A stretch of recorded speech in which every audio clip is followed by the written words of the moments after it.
السلام علیکم ورحمۃ اللہ وبرکاتہ۔ آج میں آپ کو بتاؤں گا کہ لفظ اللہ کا لام کب موٹا ہوتا ہے اور کب باریک ہوتا ہے۔ یہ دیکھیں، لفظ اللہ آپ کو نظر آ رہا ہے، لفظ اللہ، اور اسی طریقے سے آپ کو پورے قرآن پاک میں بہت ساری جگہوں پہ لفظ اللہ لکھا ہوا آئے گا۔ بسم اللہ میں بھی آئے گا اور سورتوں میں بھی آئے گا۔ جب بھی آپ دیکھیں لفظ اللہ کو دیکھنے کے فوراً بعد آپ نے دیکھنا ہے لفظ اللہ سے پہلے کون سا حرف آ رہا ہے، کون سا سمبل آ رہا ہے، لفظ اللہ سے پہلے کون سی حرکت آ رہی ہے۔ مثال کے طور پہ میں نے آپ کے سامنے یہ شو کیا ہے، آپ دیکھیں یہ لفظ اللہ ہے، لفظ اللہ کے لام سے پہلے پیش آ رہی ہے۔ لفظ اللہ کے لام سے پہلے پیش آ جائے یا زبر آ جائے تو لفظ اللہ کا لام موٹا ہوگا۔ نار اللہ، نار اللہ۔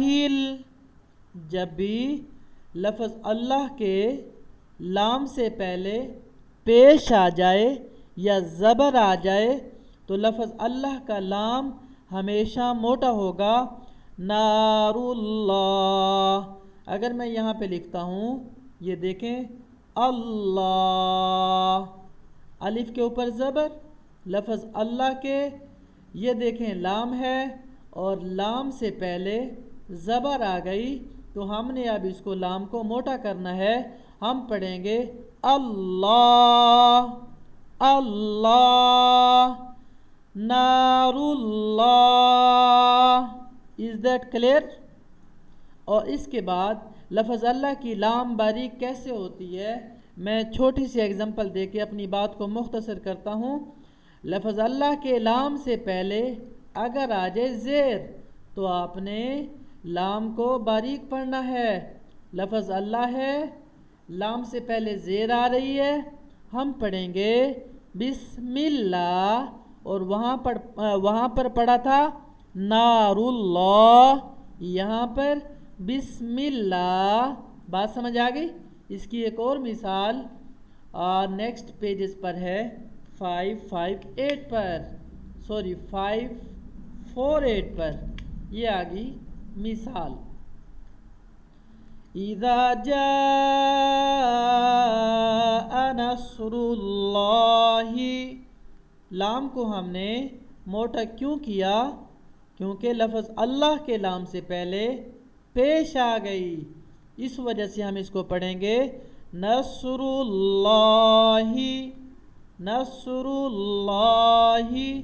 اب میرا آپ سے ایک سوال ہے، یہ آپ بتائیں کہ فی دین اللہ، یہ دیکھیں یہاں پر فی دین اللہ، آپ بتائیں کہ فی دین اللہ پر ہم لام کو باریک کیوں پڑھ رہے ہیں؟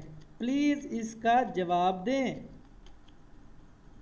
کیونکہ لفظ اللہ سے پہلے زیر آ گئی، اس وجہ سے ہم نے کیا کیا؟ لام کو باریک کر دیا۔ لفظ اللہ سے پہلے یہ والی زیر آ گئی، ہم پڑھیں گے فی دین اللہ، اللہ کے لام سے پہلے زیر آ گئی، ہم پڑھیں گے بسم اللہ، لفظ اللہ سے پہلے پیش آ گئی، ہم پڑھیں گے نصر اللہ، لفظ اللہ سے پہلے زبر آ گئی، ہم پڑھیں گے اللہ، لفظ اللہ سے پہلے پیش آ گئی، ہم کیا کریں گے؟ نار اللہ، نار اللہ۔ ساری مثالیں آپ کے ذہن میں آ گئی؟ السلام علیکم ورحمۃ اللہ وبرکاتہ۔